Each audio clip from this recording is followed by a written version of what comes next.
to Upfront again. I'm your co-host, Alex, and I'm joined today by our new, Co-host. or I'm the host. You're the co-host. Go ahead and introduce yourself. Hey everyone, I'm Kadence. It's good to see you again. Maybe not see you, but hear me. Right. Jumping right into it, why are you the co-host? I'm the co-host because I'm like one of the only people at this time who wants to do the podcast. We've been searching high and low, so if you guys are interested in joining Upfront again or the front page, please do join us. We need all the help we can get.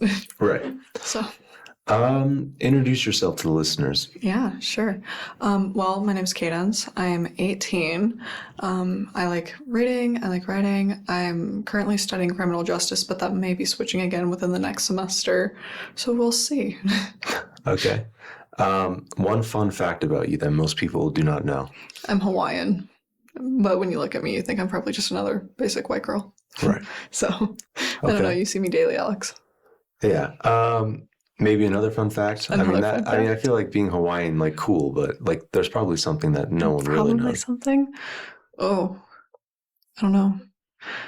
I'm trying to think. This is such a good question. Second question, and I got you thinking like this. I have a bookstagram, if that's something. Okay. That counts as a fun fact. Okay. But I don't know. I'm very proud of my culture. Okay. So I see you're pretty active on Instagram. You have like multiple accounts. I do. Right. I do. Because you have followed the front page, and the front page has followed you back on multiple accounts. As they should, because ain't nobody else running it, and we have to have views somehow. So, right. Yeah. Okay. Free followers, I guess. That's all it is. Okay, that's interesting. Is podcasting something that you're really interested in? Oh, yeah. So that's why you wanted to join and do a podcast? Well, I'm very interested in marketing. And when I found out we had a newspaper, you were tabling. So it kind of like shocked me, considering I didn't even know we did. And I feel like you guys do. You didn't know we had a paper? No. Oh, no one knows you guys. We have a paper. Okay. So that's why I'm like, we need more people who are interested in marketing it besides, oh, hey, by the way, come to our table. We have a bunch of newspapers. But the thing is, nobody wants to read papers anymore.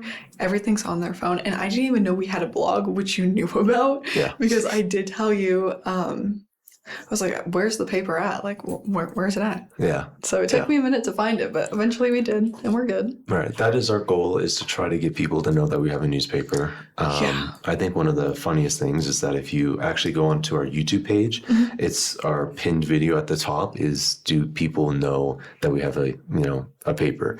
But that was done at the Larimer campus. But basically, we had a guy walk around, and he asked the simple question, like, hey, do you know we have a paper here? And they were just like, no, I didn't know that. And he's like, well, take this and maybe you can learn a little bit more about us. It was really bad. Like, to say the least, like, people, I'm not saying that people really need to be like dialed in and they need to understand like what we have around this campus, but like, people should know that we have a SGA, like a student government, and they should know that we have a paper. Those are kind of like the two main big things. And then of course you have student life and everything else. And I think if you do not know that we have a student life or anything else, like, then there might be issues. Well, the only reason I knew about like SGA was because I had people actually ask me to join. So I don't know how we should, market that from here on out. Yeah, we'll definitely figure out a way to start marketing it. I think for now we're just going to focus on tabling. Okay. That's obviously the big thing. And seeing if people want to join. We've had people that seem like they're really interested. I think we just have to table at the right time. I think that's because, like, there's no one going to be here at like a Friday, as it's pretty dead. But like when you're looking at like a Tuesday or Wednesday, that's like, the most like where the school is alive. So definitely have to do some more tabling. Okay. Yes. So what inspired you to join this podcast in particular? Was there something? Yeah. So I love watching Gilmore Girls. So when I found out there's like a newspaper and all of this fun stuff that I can, possibly get paid for, I was much more interested in joining and, living out my Gilmore Girls dream. So go Rory, I guess. That is a show that I have to watch. It's on my watch list. It's so good. Well, It's just really good. I think you should watch it. Is it long? 7 seasons. Okay, that's not horrible. It's not terrible. Yeah. Not terrible. I definitely need to figure out which show I got to pick up next. That one. Okay, then I'll probably do that. Well, that's good to see. Yes. So obviously we talked about your role here on the podcast. You're going to be the co-host. Hopefully that sticks for the rest of the semester. If there's any days that you cannot make it, then of course it'll just be me, but we're hoping that it can be the both of us. Right. It seems like you're pretty excited about that, which is good. I need to have a co-host that is excited about doing this podcast, especially since it is officially back. That's kind of the other thing I want to talk about is how we've been kind of dry on this podcast. It's been sad. Yeah, it's been sad. So the truth is, and I guess the people need to know this, is that we had tried to do a video podcast. In the beginning, I said, let's do an audio podcast only. And people kind of didn't want that. They thought maybe it would be a bit too boring. And especially since we had the camera equipment to do video podcasting, that's what they wanted to do. It's not something I'm like, I was 100% aboard on, but I had to do it anyways because I was like, I'm the co-host. I can't really have like the final saying. And it worked out. I'm not saying that I didn't enjoy it. It's just the fact that like it was a pain in the butt to kind of edit. Yeah. Like it took hours to edit it, and then of course we had the MGD department contact us, and they were like, hey, like you can use our studio. And we were able to use the studio, which is very nice. Like if you ever get the chance to go in there, it's huge. It makes you feel like you're truly like you're there and you're professional. But that also took a while because you have to like kind of correlate with MGD on like, okay, what days are we gonna do the podcast, because they have to have students that run the equipment, right? You can't use it yourself. They have to have like supervisors to, the students to help run it. And they were kind of also in work study as well. It was a lot. So it was gone for a little while because we had some people leave the paper, and it was just kind of like a mix up of like, okay, what are we realistically going to do with the podcast? And then it was technically going to be me that was going to be the host. Right. And so it was just, a matter of time on like whether or not we wanted to actually set up a time to create the first, episode and officially be back. That was like 2 months or 2 semesters ago. And I had talked to Connor and SGA, and I was like, oh, you're going to be our first, my first person back on the podcast. And it was supposed to be that Friday, and then things just got in the way, and then it kind of just killed it. And I felt really bad for it, but I was trying not to because of how things were kind of going on, personally. So I was like, just, we're fine. Like, we're just going to bring it back when it needs to come back. And then, of course, this semester comes around, and it's like, well, the fall semester is usually my favorite semester. I mean, I just like how realistically you kind of end the semester and then you're right into Christmas time, which is my favorite. So I said, hey, like, I think bringing back the podcast right now seems like a perfect time. And that's what we've gone ahead and done. And then of course I needed a co-host. And originally we had Denal, who was going to be the co-host. And it's like, Denal can be a good co-host. Like, right. I like him. But, and then, you popped around when we were tabling, and then you were like, oh, I'm really interested. And I was like, okay, well, if you want to show up to a meeting, show up to a meeting. And you did. And then I was like, okay. And that's when I originally was like, this girl seems like she's like, she really wants to put effort into it. And so I was like, okay, this is it. Like, we might have someone. And, I talked to the people on the paper for like weeks about that. And they were like, okay, good, because it's like, we need more people for the paper. But it's good that we also have a new co-host. So yes. I'm really excited to be here. Like, I think it's so cool, finally figuring things out, that there's so many really cool activities on campus. It's just, if you're not paying attention, you will easily miss them because, you're all sucked in this weird position in your head where it's like, okay, I have grades, I have this test coming up. It's just a lot. But, being able to take a step back from that and moving on and moving forward with understanding, like, hey, I saw this flyer, I think I'm going to go to it. Or, hey, I saw Alex at tabling. Yeah. Like, it's really nice to be a part of a school community, even if we are just a community college. Right. Yeah. So that's what we try to create here at the page, is like, we want people to feel invited. That's also the reason why if anyone's at the Westminster campus and they walk walked past our office, we completely gutted it out. I looked at it and I was like, this thing needs to go. Like, Yes. it was a lot of just past stuff. And I feel like we were kind of trying to be stuck in the past. And that's what we were kind of telling ourselves. It's like, oh, like, too bad we don't have the past members that would be able to help us do this or this. It's like, we just need to forget about that. Right. We're now stepping into the future. We have the future people on this page and including you. So it's like, we need to redo things. And that's why I was like, the first thing I want to do is gut out the office and just like make it into a space that anyone can technically come in, because it's like Denal was the only person using the office. It is no longer Denal's office, everybody. I can confirm. Yeah, it is not just his. It is not just Denal's office. We finally, and I think we were hidden compared to SGA with, you know, the papers and stuff. Because originally, if you guys don't know, we are next to student government. We have that office space, but like in the window, it was just newspapers. I wasn't sure if there was construction going on all last semester, because I've been here. I did full-time last semester. I'm only doing part-time right at this moment. But I'm just kind of looking around and like, okay, well, they're either doing construction or they don't want people in.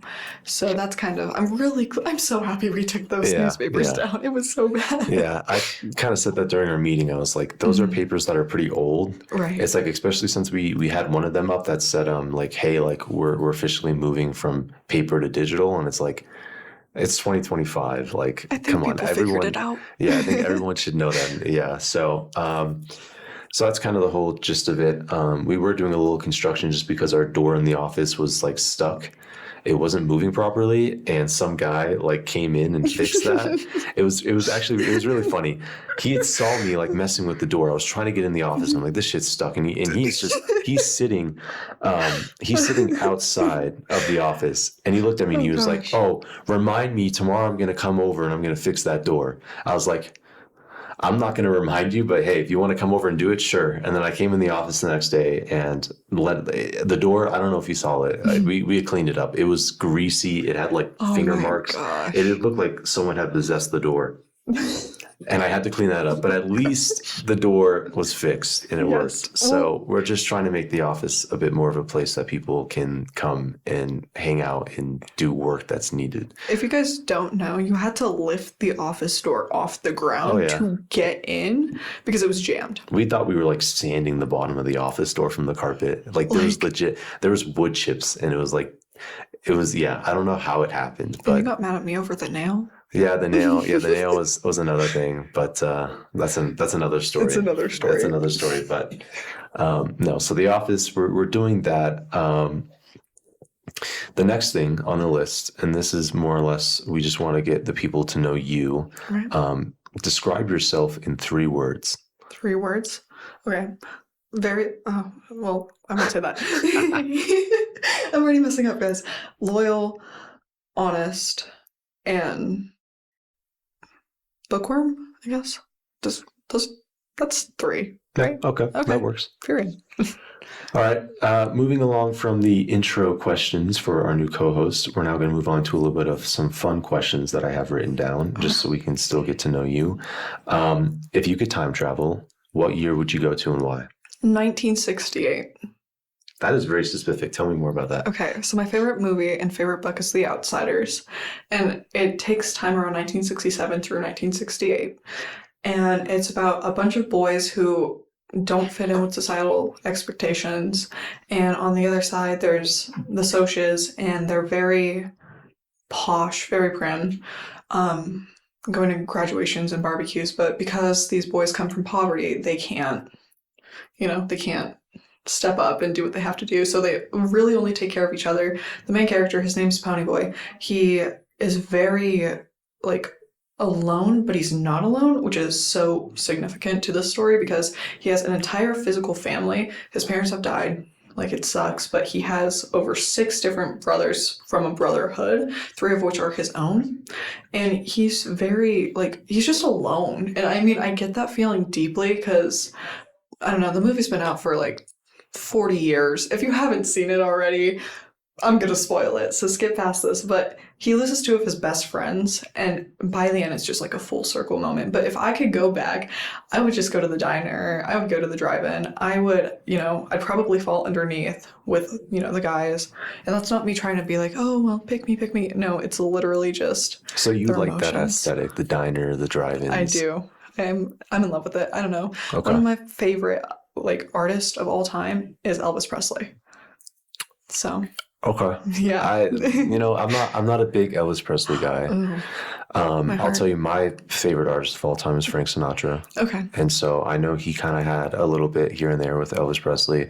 One of actually my favorites, he had a show and he actually brought Elvis Presley on. Oh my gosh. And that was after he was officially done with being in the army because, and they did sing together and it is like, damn, like those two artists singing together. But Elvis Presley is more of the rock kind of, personnel, but he has some weirdness into it as well, which I do find like, okay, that's really interesting about him. But I've always been kind of the jazz guy with Elvis Presley. I know, I was really glad when Connor told me that he's into jazz. I was like, there you go. Now that makes two of us, but, I could definitely see that. I'm definitely also into that kind of aesthetic. The diners, the drive-in movies. I've only been to a drive-in movie once. And it was definitely an interesting experience because I'd never done it before. So to be able to kind of have that experience of like, okay, there's the movie and then you're in your car, that's kind of like, it takes you back to that time, It does.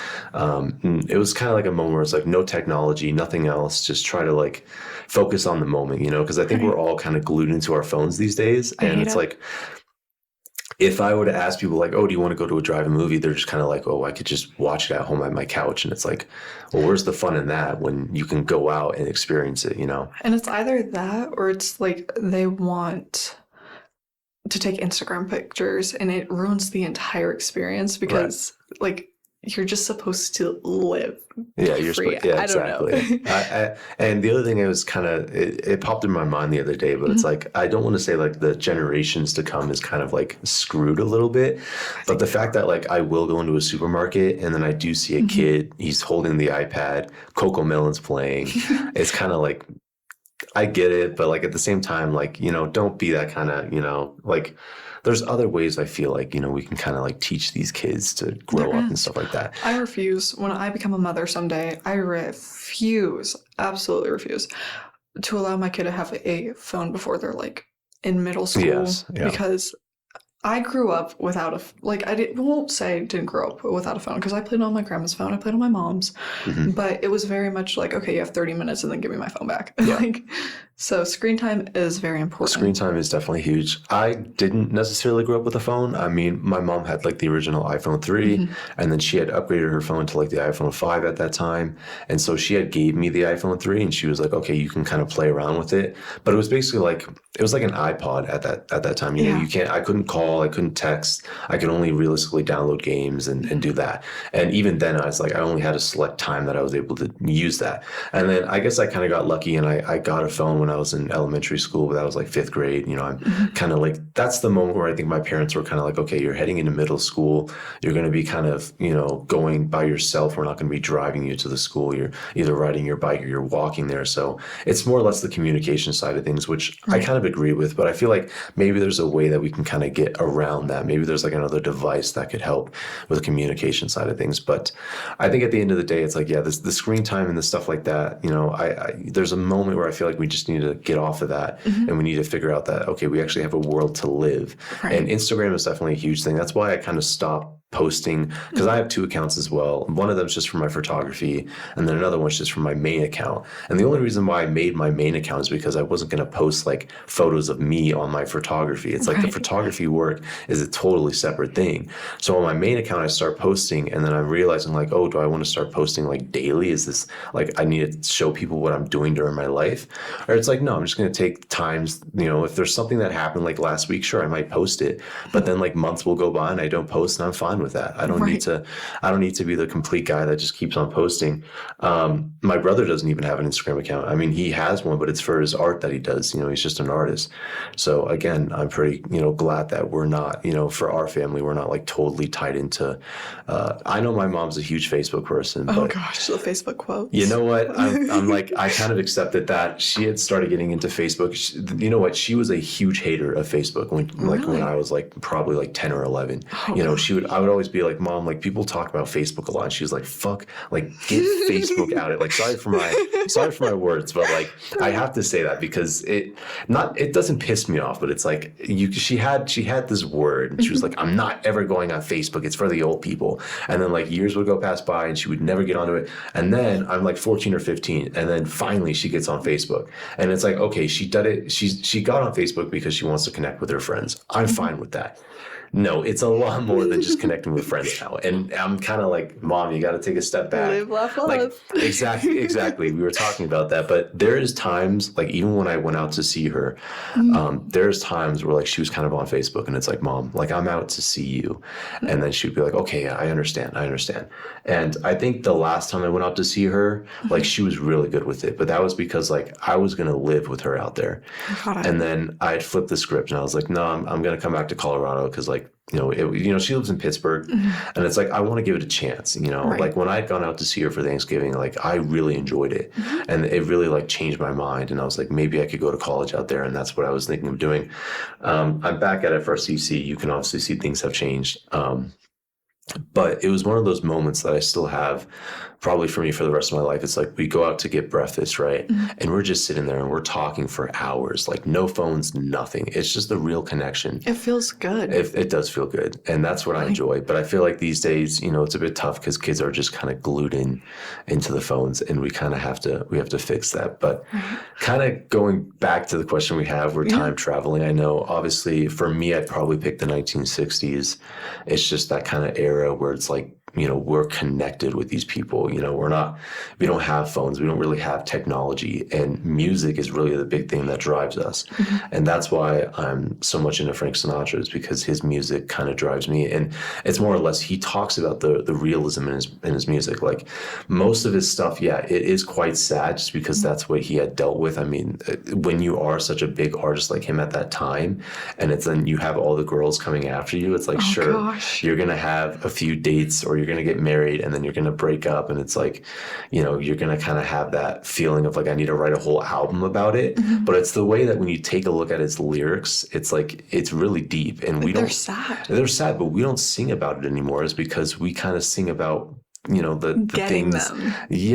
It's like I talked to Denal about it, and it's like you want to hear the true feelings that people have, you listen to his music. But then if you want to just hear the soy boy kind of like this is me, like I'm just gonna rattle about my girlfriend today, that's where you're gonna hear, like, listen to the Kid Laroi or listen to some other artists like him. I mean, I don't listen to like a lot of artists. I shouldn't say I don't listen to a lot of artists in today's sense. Like I do listen to like Charlie Puth or the more mainstream stuff. But I'm just curious, what artists do you listen to today? I listen to Amy Winehouse a lot. I love Amy Winehouse. I think her voice was just spectacular for her time. She was way ahead of her time. Like, as you were just saying, you have all these artists who are talking about, oh, I'm getting bitches, I'm getting the money, yada, yada, yada. Like, I don't care. I give so much respect to Priscilla Presley. Like, she was getting cheated on. Her husband was a drug addict, and she was raising a kid on her own whose kid ended up loathing her later on. And I just, like, I couldn't imagine dating someone famous like that. I couldn't imagine stuff like that. And then I think of Michael Jackson. He's one of my favorites because he dealt with the same thing. And it's so weird to think that, him and Lisa Marie Presley had dated. Yeah. I'm pretty positive they were engaged for a while, but they eventually called it off. I can't remember. Do you have a favorite Michael Jackson song? I do. It's Who Is It? Off of his one. I can't remember. It's like the Carousel cover. Yeah. That one is one of my favorites because he's talking about like his girlfriend's cheating on him. He doesn't know if it's his brother or not. I love that song so much. I think my favorite's probably Off the Wall. Oh, that's such a good And one. that's because the lyrics, they kind of sit with me. It's like, when you're Mhm. stuck at your 9 to 5 job, like you just need to get off the wall. You got to start dancing, just like you got to start feeling alive. That's what Yeah. he's trying to tell people is to feel alive. And I think the song he did with Paul McCartney, I think obviously is like always going to be, number one. Which one? Rock Your Um, World or something? I'm forgetting what that one was titled. Rock my- I might have to look it up, but I should know because that's his most like, famous album of all time.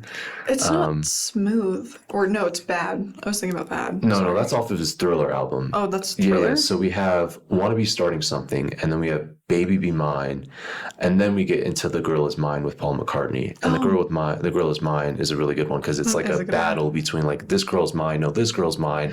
And Yes. you get to see two artists really come together to like create like a harmony of like, and you're looking at like one that's done, rock with the Beatles and one that's doing this kind of pop, kind of like disco style. And I love it. But I think, yeah, those are the artists that, I think are like forever etched into the history book. I mean, I you mean, look as at, they should, though. Like, I yeah, wouldn't want to I see mean, Kid Leroy or 6ix9ine out there in music history books yeah, because they're not contributing anything to society besides making people worse. right. I So, think like, I wouldn't want to see that. I listen to Charlie Puth because Charlie Puth, I feel like does He's so contribute. good. I mean, he's like a musical genius. He I is mean, a musical genius. There is no what if. I look at what he posts on Instagram recently, and he's Yes. doing like the episodes of like, oh, welcome back to like a teaching music like history, Mhm. and he kind of talks about like how music is done.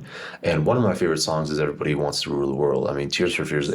That if I could realistically go back to an era like time traveling, I'd Mhm. go back to that era because it seems like that was like the time where you were cool, and that also brings back one of my favorite movies is Ferris Bueller's Day Off. Okay. I enjoy that movie from top to bottom, and Okay. but that music and Mhm. that movie, it kind of collides together. I feel it, Yeah. but with Charlie Puth is like he kind of talked about that music and he Right. talked about how they were able to get it to be so good, and he calls it kind of like the ear candy piece where they actually took like a tape recorder and they had pitched it up technically, so it's like technically out of tune, but it's at Mhm. that high pitch that we enjoy it. It's like Right. that, there's that love pitch that he kind of talks about. Okay. So it's really interesting to be able to take a step back from listening to music and kind of like actually understanding why and how it sounds the way it sounds.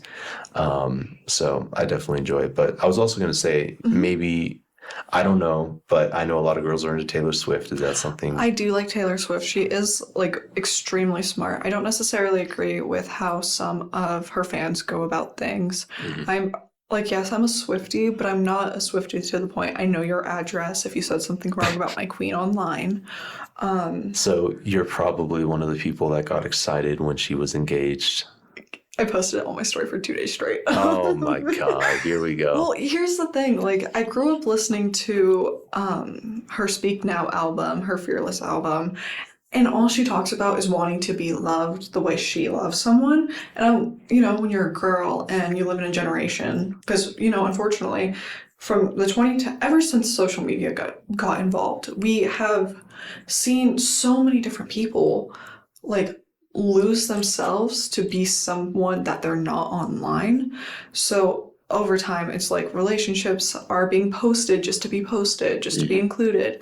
And although it would be nice to, have a boyfriend, I don't think I would have an entire Instagram page dedicated to posting a man who's probably not going to be here in 10 years. Right. Yeah. Like, I feel the obviously. same. I mean, to me, it's more or less like when you're posting that kind of stuff, get ready for people to kind of feel left out. I mean, we talk Exactly. about the FOMO, the fear of being, left out, that kind of Right. missing out on today's like, and I guess that's us, today's generation is like, as soon as you get a girlfriend, you have to post about it. It's like, or you go on Snapchat and it's the 11:11 and it's like, I I miss love you, you. babe. Yeah, like I need to see you. No, like No. I understand. Like I don't want people to feel it because then it's like you're sharing that, and if it gets views, like I've seen it get views on multiple times, it makes other people like, okay, this is why I'm a loser. Like this is why like I'll never be able to find that. And I was just having this conversation with a friend of mine the other night. I was like, I don't know why, but I feel really empty. And he's like, well, have you tried getting off social media? Have you tried this? Are you like, what's going on? So then I kind of explained it to him.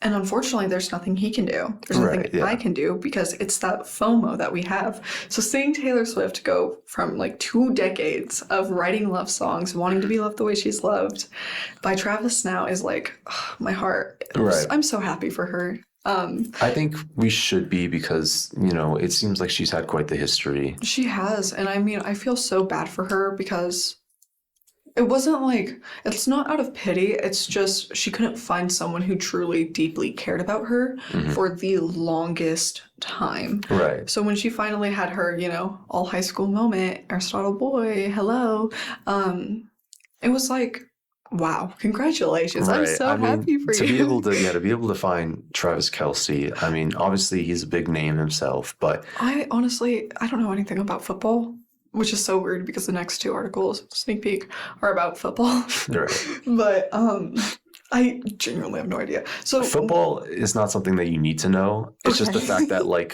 when it's kind of big in the news because like, you know, we're talking about the Super Bowl and this was kind of funny. I said this to my dad. I was like, if any of the sports betting apps, whatever, if they want to make this a thing, and I truly, if I went to their front office and asked this, and they probably would have made it a thing, I want to be able to bet on how long I think they're going to put Taylor Swift up on the screen. how long did they do that? Because I knew There was a if few they times did where they cut to her. It's like if Travis Kelce made a play, boom, you got to cut to Taylor Swift. Is she Taylor. jumping up and down? And then of course when they lose, as soon as the Eagles had beaten Kansas City, right? They kind of cut to Taylor Swift and she's just there like, oh shit, we lost. And it's like, okay. But they did that because I don't know if the reports were true or not. If the Kansas City Chiefs would have won that game, were we going to see Travis Kelce engaged to, you know, bend down on the knee and I honestly think it would have happened. right. Personally, I think just because she's been there for how many Super Bowls in a row? I don't know. Is the NFL like rigged? Because I've heard it The is. NFL, I can't say it's rigged or not. I think it comes from a fan, like, you know, point of view. Like, you know, I've watched the Broncos, you know, my whole like, life. right. Like it's a Denver team. I'm going to watch them. You know, I remember I watched when we won against Carolina in that Super Bowl. I had watched the Eagles just because that's where my mom and that's where her side is kind of, you know, kind of got that fan base. So there's times where I think like, oh, the NFL is kind of rigged, but I also watch a lot of soccer and I can say the same thing. Like there's a lot of times where I feel like my games might be rigged or just, you know, but that's a fan point of view. I don't know. I think because I don't keep up with football. I'm very artistic. I don't like, yeah, big, scary men. Ooh. Yeah. Unless it's, you know, in a book. But I don't like, when I just look at it, I kind of think of Taylor Swift was at, what, 3-4 Super Bowls? But so was her husband to be. So I'm kind of like, hello, what's going on?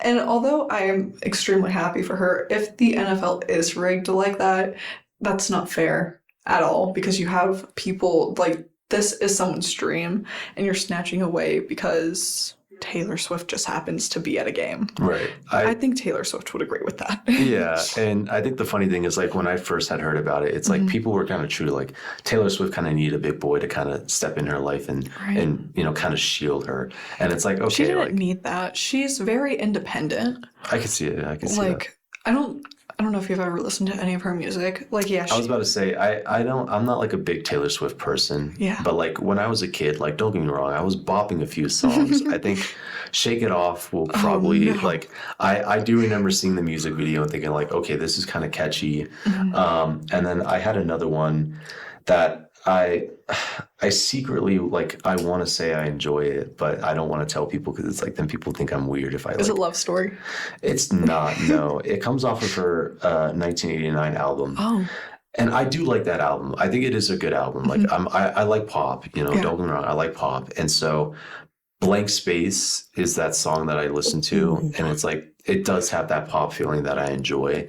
I do remember first seeing the music video and thinking like she did a pretty good job with the music video. She did so good. I think, but they only chose certain songs to showcase. And I'm not like huge fans. Like, yes, it was catchy when it first came out. But then I also joined in with the crowd of like, okay, please stop. You're ruining my eardrums because I've heard it 1,000 times. I know the notes to it. That's how much I've heard it without even having to sing it. And it was just no, it was too much. I think, although I'm not dissing you, obviously you like what you like. Right. But I feel like she has so many better songs on these albums that no one plays because they weren't like industry planted to have the most attraction or the music videos. And I know she had to pay for all of her music videos to be made. But then again, she also had Scooter Braun as a manager for the longest time. Right. And he chose which ones got pushed out more. So I don't know. I think she has so many better songs, Right. but she's very independent. I think she wanted a man, but she doesn't need one. And I can respect that for her because I'm very much a lover girl myself. So seeing like her being able to make these albums, but does that mean she's happy with how her life is? Something we'll never know. Right, I'm not yeah. Taylor Swift. You wish you could, but I wish I was her. Girl probably has a nice bank account right about now. Okay, yeah, that's what I feel. I feel the same. But anyways, yeah, I do like her. But I do also really like who's the other one? Lana Del Rey. I'm a Lana Del Rey girl for life. It's my best friend's favorite artist. It's one of my favorites, top fives. But I'm more of this is a shocker. I listen to a lot of heavy metal. Yeah. A heavy metal person. I am a very heavy metal person. I love Five Finger Death Punch. I saw Falling in Reverse in concert. I was emo for most of What about any of the classics? like classics like Motley Crue Yeah. and what's it called? Rolling Stones, stuff like that. Shit. My dad would go crazy for that. My dad is a huge heavy metal person. I mean, he listens to Metallica. Obviously, he's more of like a Nine Inch Nails. I love Nine Inch Nails. Me and your dad should meet because we're very funny. We're probably going to be very cool. So yeah, I don't know. My dad's also, and that's the one thing that you were talking about that I want to kind of jump back on. Yeah. When I like really was getting into music was kind of during the high school phase. Yes. But I was only listening to the music that the kids were listening to at high school. And I felt like that was an issue. Like because a lot of my kids, in my high school, they were a big like hip hop, rap kind of person. So I tried to get into that. And my friends like that I hanged out with, they were always into rap. Like we were listening to like Lil Baby or like Yachty or whether or not like, Travis Scott had just released a new album. And it's like, sure, like I would take a listen and I'd be like kind of bopping my head and I'm like, oh, I love it. But deep down inside, I didn't. Like that was the truth. I didn't want to be that kind of way. So my senior year, I was like, screw this. I'm going to listen to the music that I want to listen to. Right. So I was starting to heavily listen to Frank Sinatra. I was more or less into Charlie Puth. I was loving his last album that he had put out. I mean, it was a masterpiece. And then that's when I realized that like most of these albums, I kind of listen to like the main hitters and I don't really listen to everything else. And I needed to find a way that I could kind of, listen to the full album. And so that's when I got into vinyl collecting. I have so many vinyls at home, it's not even funny. Yeah, same. So I got into vinyl collecting, and that's the reason why, is because I had, someone had told me, right? It was someone that I had started hanging out with. They were like, you listen to music, but you don't even know like this track or this track off the album. And I was like, oh, I don't. And they were just like, oh, that's like so lame of you. And I was like, okay, so like, what are you going to do? And she was like, I'm going to get you into vinyl, or because, because you always talked about getting into vinyl. I didn't get into vinyl because when I first told my dad this, and this is a funny story, I told my dad like, hey, maybe for my birthday, you can give me a record player. He laughed his butt off and he was like, we have Apple Music, like everything's digital. Like what's the point of vinyl, right? Same thing. Oh no. Come back 2 years now to this day.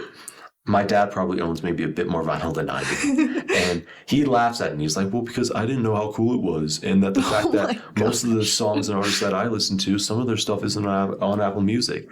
Like, okay, congratulations. You figured it I out. wanted to get into vinyl. You said no. And now you're letting me kind of get this stuff. I have a really nice, and I have to thank my dad for it. I have a really nice record player. I have like probably one of the best needles that you can get in the game. Like I tell you right now, and this is the great thing about it. And I know a lot of people might seem like I'm crazy for this. Frank Sinatra has a lot of stuff on vinyl, but the one thing that he has on vinyl is this platinum box set. And it's what the Mobile Fidelity Sound Lab had produced. And if you know about the Mobile Fidelity Sound Lab, they produce the greatest cuts on vinyl you could ever have because they take the original master recordings and they don't even touch it and they just stick it right on vinyl. So you're not doing any of the post-production stuff. We're talking, I think, like 16 LPs on this thing. It cost me $400.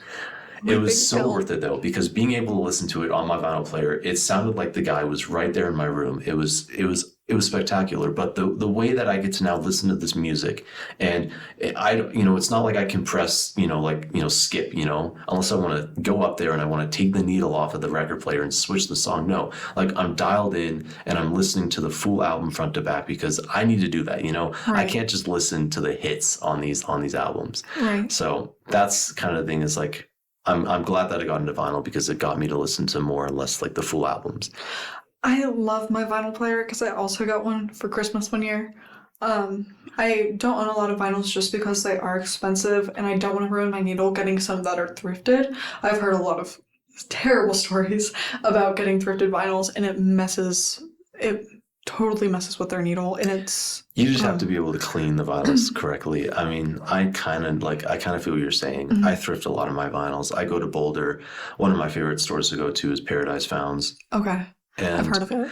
They do a really nice job with cleaning their vinyls, so but you like don't if you really went have to the like ARC, right. You're so screwed. Yeah. So I get what you're saying, but I definitely have like a vinyl or two I should give to you because I got a lot of vinyl, and I don't know. Are you into The Weeknd? Yes, yeah. I think everyone knows The Weeknd. I would I hope was they about do. to say The Weeknd's probably like the number one artist right now. Yeah, I mean, I listen to him a bit when I'm reading because for me, I have to have music playing in the background. When you read? Yes. That's interesting. The only way I ever absorb any sort of like knowledge is I have to have music. I need to physically hold something and I have to be able to see it.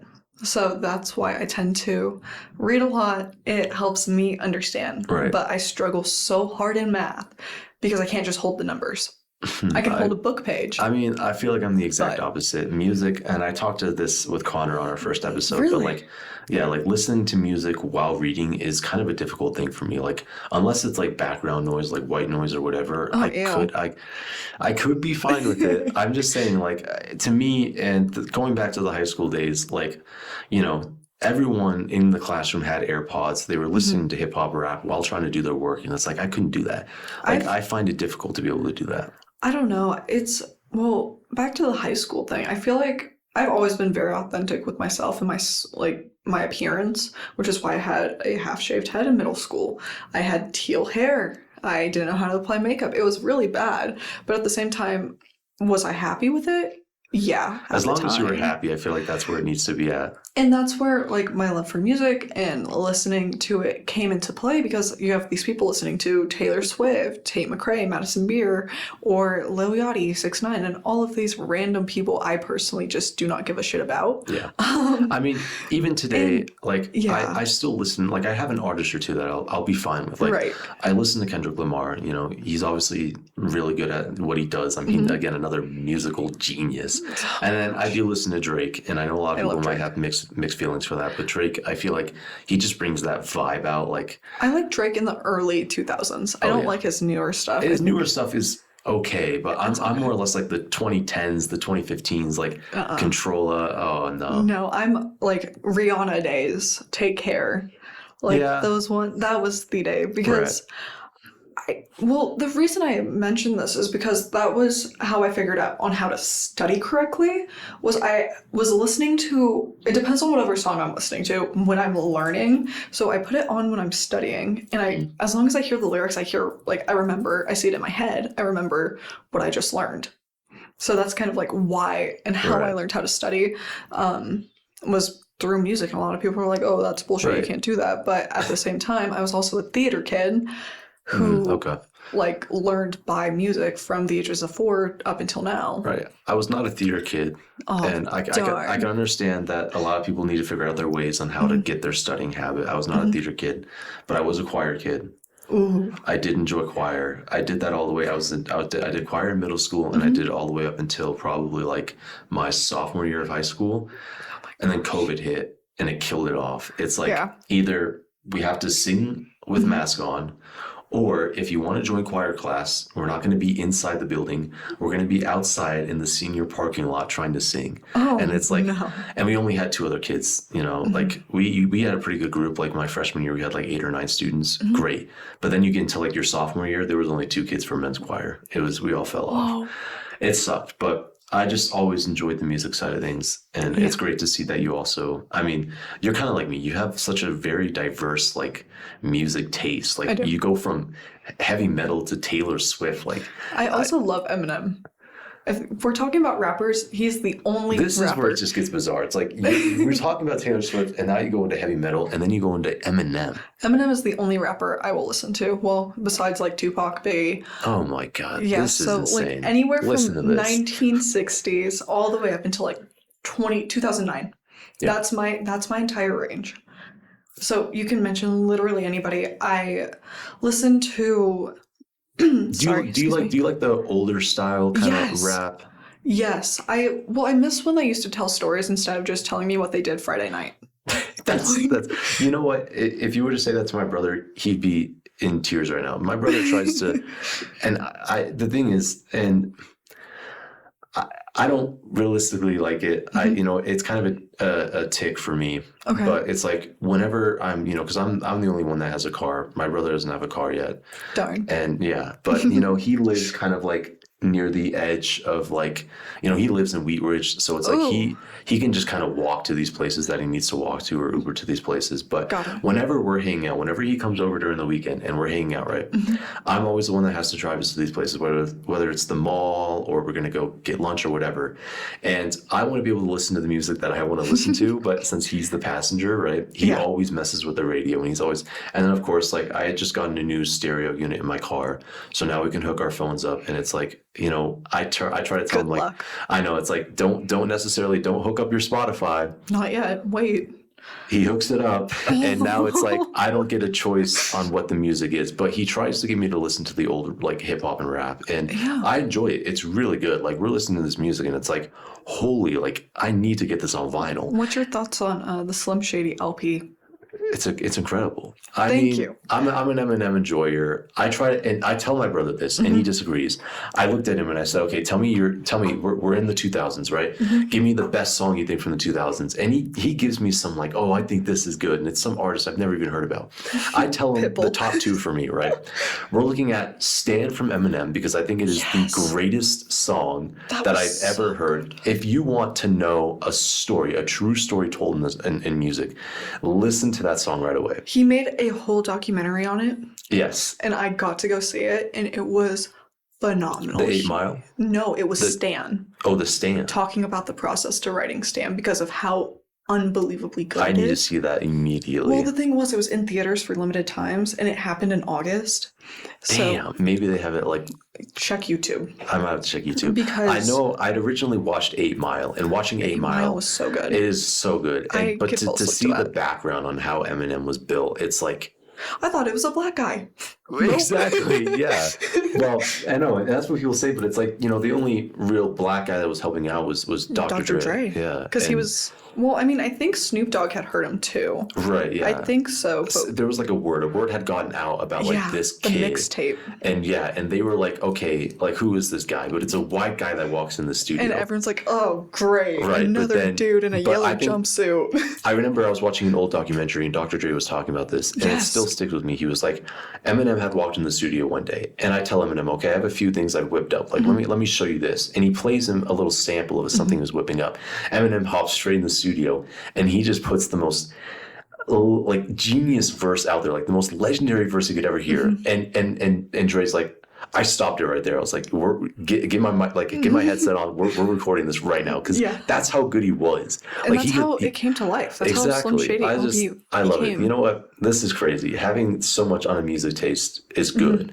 And I try to tell my brother that he needs to start listening to more of today's music, because he listens to a lot of electronic music, and it kind of scares me that, like, there's a lot of new artists that come on the radio, and I try to tell him, like, okay, who sings this song? And then he can't even tell me who it is. Or if it's like a legendary, like, rock band, like we're talking Guns N' Roses or something like that. Like, I tell him, like, okay, who sang this song? And then he'd be like, oh, and it's a Guns N' Roses song, right? We're talking like Welcome to the Jungle. He tells me Van Halen. Like, what? Hey, it's better than him saying Tommy Lee. Yeah. It could be so much worse. It's crazy, but... And, well, one of my favorite songs of all time from Eminem is When I'm Gone. That one makes me sob. Well, when I was little, me and my dad have a very weird relationship. We're very estranged, but at the same time, we're not because we are very similar. So when I was younger, he made me listen to the Slim Shady LP. I'm like 6, sitting in the front of my dad's pickup truck, and he's just blasting Kim. Yeah. And I'm like, Dad, you're low-key scaring me. Are you good? Yeah, I felt the same way. It's because like when I'm sitting, my dad, I'm sitting there in the car.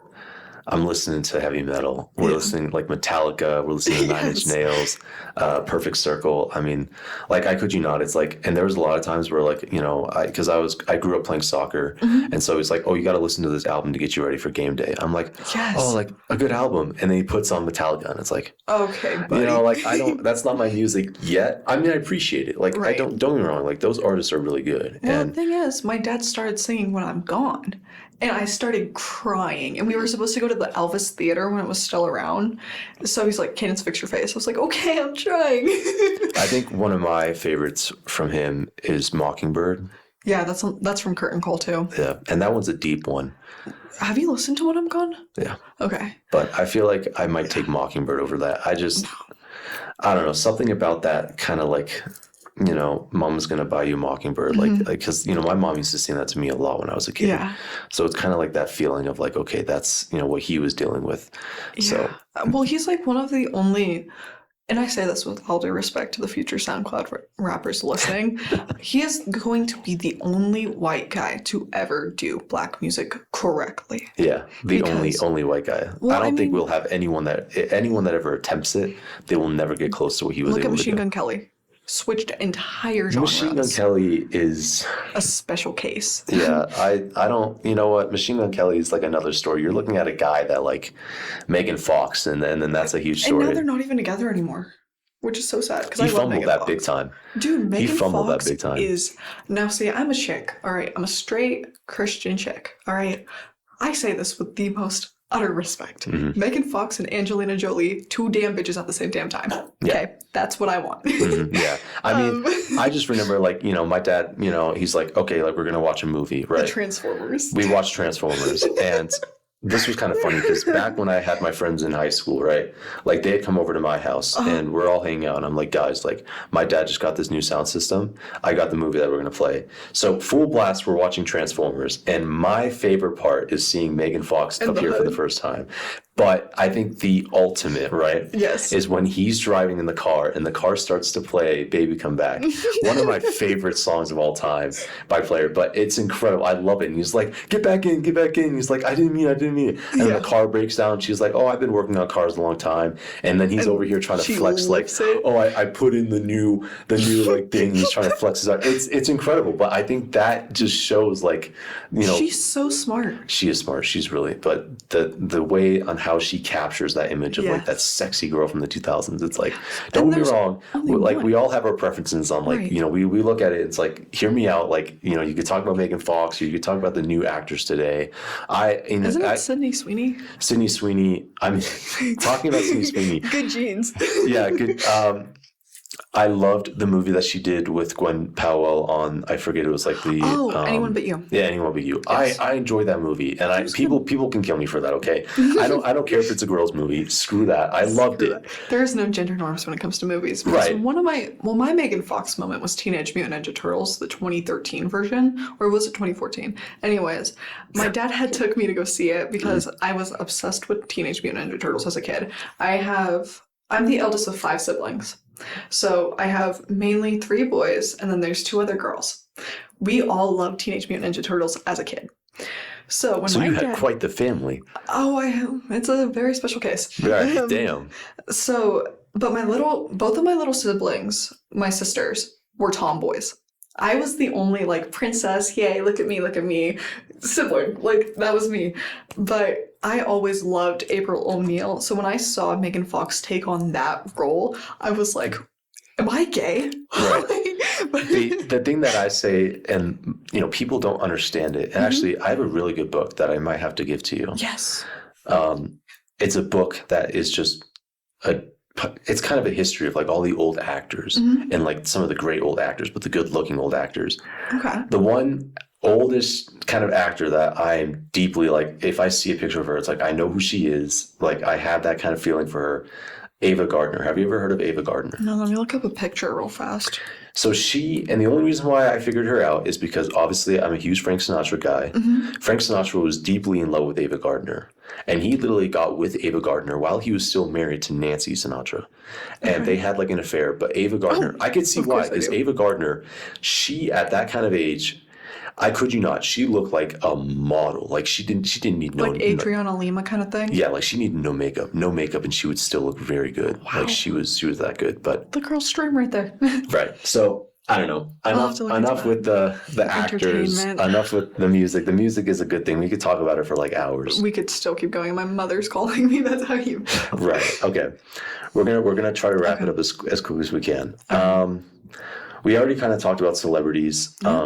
If honestly, for this podcast, if we could have a celebrity on the podcast, who would that be for you? Ooh, for me? Could it be anybody? Anybody, yeah. Past or present? Past or present. Okay. I would want to interview Marilyn Monroe.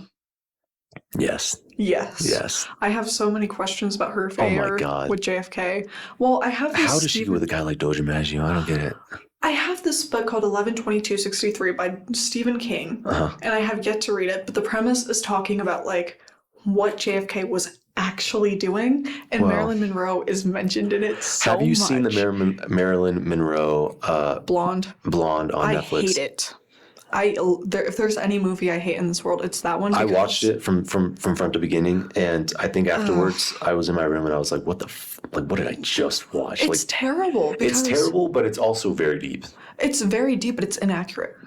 Because she was very smart. She wasn't just some stupid blonde blowing people. Right, that's what they try to persuade her as, like a stupid blonde person. And she's not, and like someone that was deeply tied to like sexual activities. Yes. And it's like I get like she had that. Like we can't deny it. Like with JFK, it's like. Yeah, like I can't, for purposes I can't really explain too much, but it's like we know what she was doing. Like we know what she was doing, but at the same time, we also know what Elvis was doing. We also know what Frank Sinatra was doing. So it's not necessarily we all know it. a It's shocker. Out there. Public information. We all know it. But I think I would definitely choose her just because I want to learn more about her childhood, because if she saw how she was being portrayed as today, I think she would cry. Yeah. I think she would be devastated because she wanted. Well, we just don't portray a woman like that today. I mean, we have a lot of good looking women, don't get me wrong, but like we know like just because they're good looking doesn't mean we can use them. Right. But back then I think that was a huge thing. That was the whole thing. And I would also want to interview Angelina Jolie, because she has a interesting backstory. Like she came for money, sure, but she was very depressed. She had a lot of anxiety. Like I would want to dive deeper into that, especially talking with someone else that deals with depression and anxiety. I think it's a huge. I mean, especially since I've dealt with it a lot, and it's like I want to know other people's perspective on it. So I think that's a good thing. But those are good too. Yeah. Go to comfort food. Do you have one? I do. So it's, I don't know if I can, how do I place this? So it's, a thing called Mochiko chicken. It's wrapped in mochi, but it's chicken. So it tastes like the Chick-fil-A chicken nuggets. Okay. But there's a lot of like different Hawaiian seasonings, but it was my favorite as a kid. It's my favorite now. Like, it's so good, especially if you add like teriyaki and season. It's just really good. I don't know. It's my go-to, but I can't have it all the time, obviously, because it takes 48 hours to soak in all the sauce and stuff. Okay. All right. Well, to finalize it off, we're going to play a little game. Oh, boy. We're going to play the 2 truths and a lie game. Okay. I know back in high school, this was kind of the ways that teachers wanted the students to get to know each other. Yeah, the icebreakers, as they say. So I guess we could start off with you. Okay. Give me 2 truths and give me a lie, and I'll try to figure out what the lie is. Okay. I had an eyebrow piercing. Yes. I lived with both my parents up until I was 13 and I emancipated myself. Or let's see, what's another one? What is another one? Why am I so bad at this? I should be improvising this really well right now. Right. I have read all of Sarah J. Maas's books. I feel like I might have to go with the second one. That's the truth. Okay, so what's the lie? The lies, I've read all of Sarah J. Maas's books. Okay, probably should have just gone with that You one as should've. the safest option. It was. Okay. All right, my turn. Yes. Now I have to think of stuff. It sucks being on the spot, huh? Okay. Mm-hmm. I was on live TV twice. Okay. On the news, live TV news twice. I've been to both Barcelona and Valencia. Okay. And what's another good one?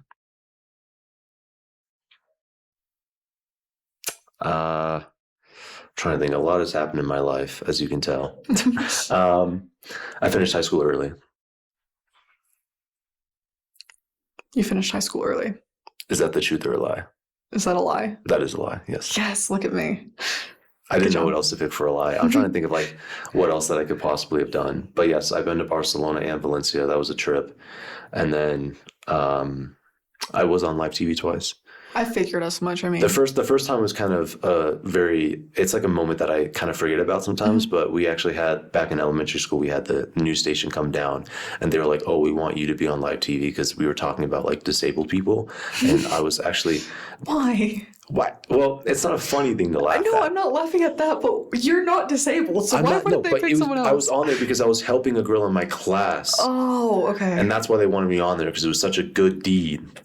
Dude, my grandma has been working with the same girl since she was like... Dude, my grandma, she works with disabled people.